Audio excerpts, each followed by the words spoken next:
주영석 기자의 뉴스 속으로. 뉴스 속으로는 예방과 치료의학도 최고, 리퍼도 최고, 시니어 어르신들에게 서울 메디칼 그룹이 최고, 서울 메디칼 그룹 제공입니다. 남미의 대국 아르헨티나에 새로운 대통령이 선출이 됐습니다. 하비아르 밀레이라는 이름의 대통령 당선인은 극우 경제학자 출신으로 정치에 입문한 지 얼마 되지 않아 대통령 선거에서 승리를 하면서 입지전적인 인물이 됐습니다. 이 아르헨티나의 트럼프라고 불리우고 있는 이 밀레이 대통령 당선인은 중앙은행을 폐쇄하고 아르헨티나 통화, 미국 달러화를 대체하고 지구 온난화 배격 등을 주장하고 있습니다. 라면이 전 세계적 인기 폭발로 지난해 1인당 14개씩 먹은 것으로 나타났는데 영국 가디언지는 생활고 때문에 인스턴트 라면 소비가 늘어나고 있다라고 지적하고 있습니다. 주영석 기자. 안녕하십니까. 네, 우선 아르헨티나의 새로운 대통령 당선인에 대해서 많은 관심이 쏠리고 있죠. 그렇죠. 하비아르 밀레이 올해 53살의 대통령 당선인입니다. 각종 매체에서 이제 극우 농객, 아르헨티나의 트럼프 이런 식으로 이제 불리고 있는데요. 부에노스아이레스의 부촌이죠. 팔레르모에서 출생해서 학부 대학원까지 모두 부에노스아이레스에서 마친 그런 인물입니다. 청소년기에 프로축구 선수를 꿈꿨던, 뭐 워낙에 아르헨티나가 축구 강국이니까 프로축구 선수를 꿈꿨던 경제학자이자 정치인으로 결국 대통령까지 당선이 됐습니다. 네, 하비아르 밀레이 당선자는 아르헨티나의 트럼프라고 불릴 정도라면은 아주 뭐 일을 처리하는 데도 거침없이 해낼 때도 합니다. 그렇습니다. 하비아르 밀레이 이 당선인은 각종 TV나 라디오 등에서 그 토론 프로그램에 자주 출연했어요. 네. 경제 전문가다 보니까 그런 쪽으로 나왔는데 이 굉장히 극우적인 시각을 보여줬고, 토론이면 기본적으로 상대와 의견이 다르더라도 기본적으로 지킬 거 지켜가면서 토론하는 게 일반적인데, 이 하비아르 밀레이 그 대통령 당선인은 그 TV 그 토론 패널 출연 당시에 막 욕설을 퍼부으면서 상대에게 아주 맹공격하는, 거칠게 공격하는 이런 모습을 보여서 그 TV 토론 패널로서 굉장히 이 뭐라 그럴까 좀 눈길을 끌었습니다. 주목을 받았고, 그래서 공격력이 세구나, 토론에서 아주 기가 세구나 이런 느낌을 줬는데, 저 사람이 뭐 설마 대통령이 될까라고 생각한 사람은 아마 아무도 없었을 것 같은데, 결국 정말 그 대통령 위치에까지 오르게 됐습니다. 그 밀레이 당선인의 특징은 역시 그 헤어스타일이죠. 굉장히 헝클어진 헤어스타일이 너무나 유명하죠. 한 번 보면 절대 잊혀지지 않는 그 헝클어진 헤어스타일이 아주 유명한데, 여기에 이제 불타는 듯한 눈빛. 그러니까 워낙에 공격적인 스타일이고 상대방과 말하는 데 있어서 지지 않아요. 굉장히 거친 불타는 듯한 눈빛, 이런 것 등이 아주 인상적으로 꼽히는 인물이라고 할 수가 있습니다. 외모도 좀 트럼프하고 좀 비슷해 보이는 그래요? 듯한. 트럼프 전 대통령과 비슷합니까? 네. 근데 뭐 스타일뿐만 아니라 지금 내놓고 있는 이 정책도 상당히 좀 파격적이에요. 네, 예, 맞습니다. 그 정책이 굉장히 정말 그 파격적이에요. 가장 유명한 그 정책 공약은 역시 중앙은행 폐쇄입니다. 세계 모든 나라들이 각국 자기 나라의 중앙은행을 갖고 있고, 미국도 뭐 연방준비제도가 있는데, 아르헨티나의 하비아르 밀레이 당선인은 그 대통령 선거 캠페인 때 중앙은행 폐쇄를 아주 강력히 주장했습니다. 근데 이건 사실 뭐 대통령 선거 캠페인 때 갑자기 들고 나온 게 아니라 학자 시절부터, 경제학 공부할 때부터 아주 일관되게 주장했던 겁니다. 중앙은행은 없애야 된다, 이런 얘기였고, 아르헨티나 신생아 사망 주요 원인이 선천성 심장병인데, 이 선천성 심장병 치료 확대 법안을 반대해서 논란을 일으켰고, 또 아르헨티나 통화가 페소화인데 페소화를 완전히 폐지하고 미국 달러화로 대체해야 한다, 이런 또 주장을 폈고요. 정부 지출 대폭 삭감을 또 얘기했습니다. 네. 그래서 이 모든 국영기업이나 공영기업을 전부 다 민간화시킬 거다, 이런 얘기를 했고, 국민들의 총기 소유 규제를 완화하는 쪽으로 완화하는 쪽으로 가겠다고 했고요. 장기 매매 합법화를 허용한다 그랬어요. 장기 매매, 그러니까 뭐 간, 신장 이런 거 장기 매매 합법화를 허용하겠다고 그랬고, 자유시장을 위해서 신생아 매매까지 허용하겠다고 그랬습니다. 신생아 매매까지. 네. 아이들까지도 매매할 수 있게 하겠다고 그랬고, 지구 온난화 이론을 배격하는, 지구 온난화 같은 거 안 믿는다, 그건 다 사기다. 이 지구 온난화 이론 배격은 트럼프 전 대통령 똑같이 지구 온난화를 믿지 않고 있죠. 아무튼 여러 가지 면에서 좀 극단적인 주장을 펼치고 있고, 그래서 일부분은 상당히 트럼프 전 대통령과도 좀 닮아 있는 그런 좀 모습입니다. 예, 굉장히 충격적인 그런 네. 공약들인데 그런 그 정책을 어떻게 그렇게 내걸었을까요? 그렇죠. 하나하나 들어오면 이게 충격적인데요. 충격적입니다. 이게 그 참 파격적이고 파괴적이고 좀 네. 충격적인데 이거를 크게 보면 하나의 흐름이 보이는데 뭐냐면 이런 주장을 하는 이 사람의 철학이 하나 있는데 예. 정부의 역할을 줄여야 된다는 겁니다. 그러니까 물론 미국도 공화당 같은 경우는 작은 정부를 주장하는데 이 사람은 이 하비아르 밀레이 대통령 당선인은 작은 정부 정도가 아니라요. 완전히 그 뭐랄까 최소 정부입니다. 최소 정부. 정말 가능한 한 최소한의 역할만 하는 정부로 완전히 줄여야 된다. 이게 그 이분의 철학입니다. 그러기 때문에 어떻게 보면 지금 앞서 말씀드린 이 공약이나 정책들이 다 그런 사상과 다 있어요. 정부가 역할을 해서는 안 된다. 그게 뭐 선천성 심장병 치료 확대법만 반대한 것도 정부가 이런 일에 나설 필요가 없다. 나서면 안 된다는 겁니다. 이건 나 알아서 하게 놔두면 되는 거고 정부가 이런 거 하나하나까지 다 간섭하고 다 해결하려고 들면 정부가 해야 될 일이 너무 많아진다. 그러니까 이 사람의 사상은 정부는 아무 일도 하면 안 된다는 이제 그런 걸로 얘기할 수 있겠습니다. 그래서 극단적인 작은 정부, 최소 정부를 추진하고 있는 그런 상황입니다. 그래서 아르헨티나의 현재 정부 부처가 18개인데요. 이걸 이제 대통령이 취임하게 되면 8개로 줄인다고 그럽니다. 8개로. 10개로 날려버릴 거라고 그러고요. 그리고 모든 국영기업을 다 민간화시키고 민영화시킨다는 그런 얘기입니다. 그래서 이 하비아르 밀레이 대통령 당선인의 사상은 이론적으로는 무정부주의적인 자유주의. 자유주의의 끝은 무정부잖아요. 정부가 있으면 내 자유를 어떤 식으로든 속박받을 수밖에 없는데 자유주의의 아주 끝입니다.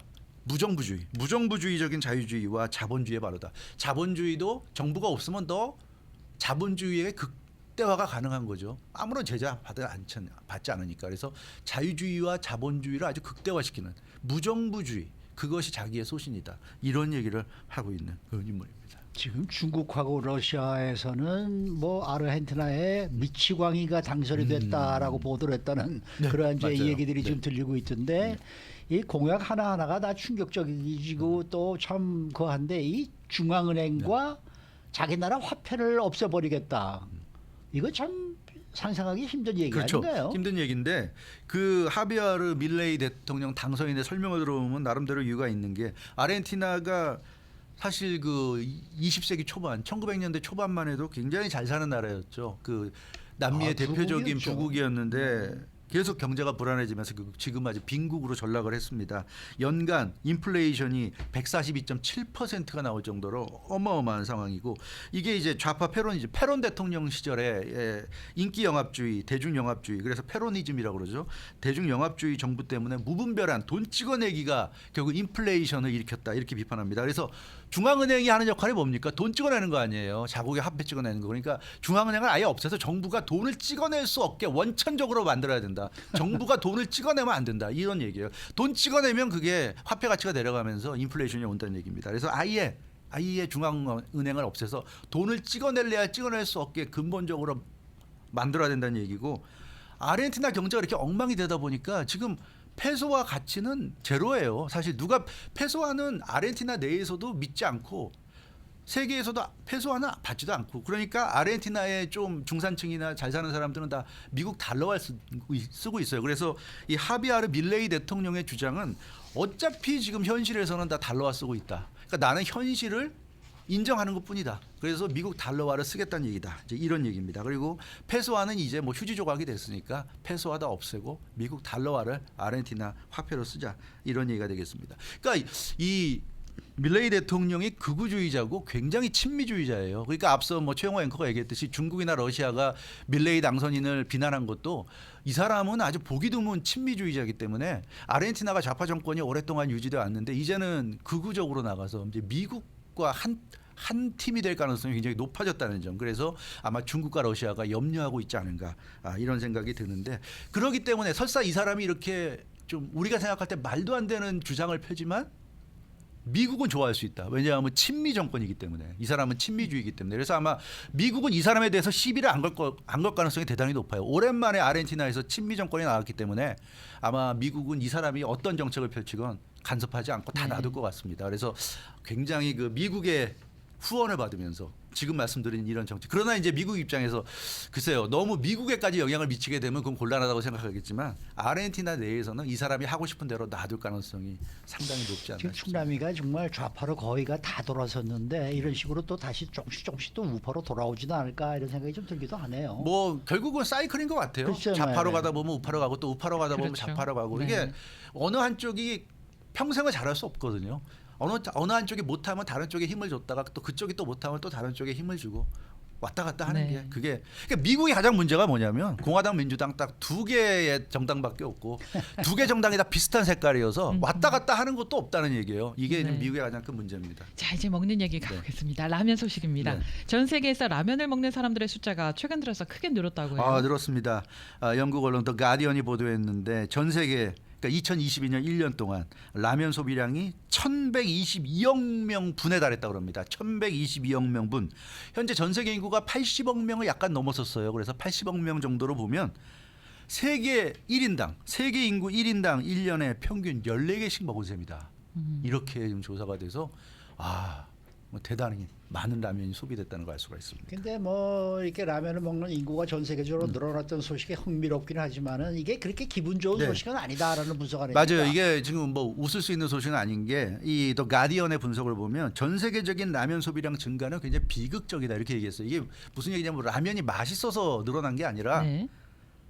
세계인의 식탁에 오를 만한 식품이 없기 때문에, 그러니까 경제가 너무 어려워져서 그 먹고 싶은 걸 먹을 수가 없기 때문에 현재 수중에 있는 돈으로 먹을 만한 게 라면밖에 없다는 거죠. 그래서 전 세계적인 불황 때문에 원래는 라면을 먹지 않던 사람들까지 라면을 좀 먹게 됐다는 얘기입니다. 그래서 이 더 가디언지는 라면이 맛있어서 먹는 게 아니라 돈 없어서 먹고 있고, 그래서 이거 굉장히 슬픈 얘기고 비극적인 얘기다. 이렇게 한국에서 얘기하고 있습니다. 옛날에 처음 만든 삼양라면이 그것 때문에 만든 거 그것 때문에 아니었어요? 만들었어요. 맞아요. 네, 배고픈 사람들을 위해서 만들겠다 그랬던 맞습니다. 건데. 네. 네, 건강에 좋지 않지만 그래도 배를 불릴 수 있기 때문에. 네. 네, 그렇죠. 이번 보도에서 국가별 라면 그 소비 순위도 공개가 됐다고 하는데 네. 순위 어떻습니까? 네, 더 가디언이 그 세계 네. 라면 협회, 세계 라면 협회가 일본 오사카에 본사가 있는데 네. 이 세계 라면 협회가 집계한 라면 소비 국가 순위 공개했는데 1위는 중국입니다. 홍콩까지 포함해서 아, 1위가 네. 중국이고요.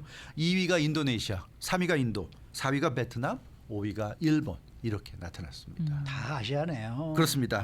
네. 이 아시아들이 국가들이고 뭐 우리가 생각할 때 아무래도 라면은 아시아 사람들이 많이 먹겠다 이런 생각을 좀 하게 되고요. 실제로 중국이나 인도네시아, 베트남, 일본은 모두 라면이 정말 인기 메뉴 중에 하나입니다. 그런데 3위에 오른 인도는 예외죠. 인도는 뭐 아시다시피 카레가 상징 아닙니까? 네. 뭐 미국에서 이제 커리라고 부르는데 어쨌든 그 카레가 상징인데 카레는 이제 쌀에다 먹는 거잖아요. 네, 쌀에다. 그래서 인도 사람들은 쌀과 카레가 주식이고 라면이나 국수 같은 이 면 요리는 안 먹는 게 인도 사람들이에요. 근데 경제가 힘들어지다 보니까 인도 사람들이 이제 그 사람들 특유의 이 식습관까지 바꿔가면서 인도 사람들이 먹지 않는 면 요리까지 먹게 됐다는 얘기고, 멕시코는 타코의 나라 아닙니까? 네.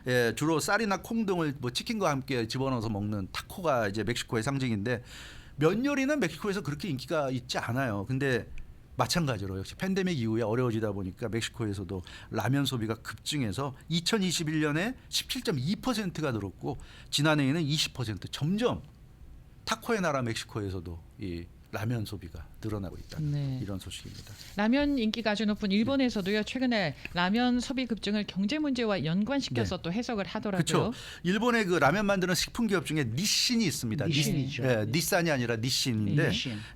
이 니신이 이렇게 분석했어요. 일본에서도 주로 돈 없는 사람들이 먹는 게 라면이었고 중산층이나 그 이상 상위층들은 라면 잘 안 먹었다고 그래요. 그렇게 얘기했는데, 근데 이제는 너무 경제가 어려워지다 보니까 중산층 소비자들까지 라면을 일상생활에 먹는 식품에 포함시키고 있다. 이렇게 니신이 분석을 했습니다. 그래서 미국 내 공장을 확대하고 있고 2억 2,800만 달러를 투자해서 점점 공장을 넓히고 있다고 그래요. 라면을 먹는 사람들 숫자가 늘어나니까.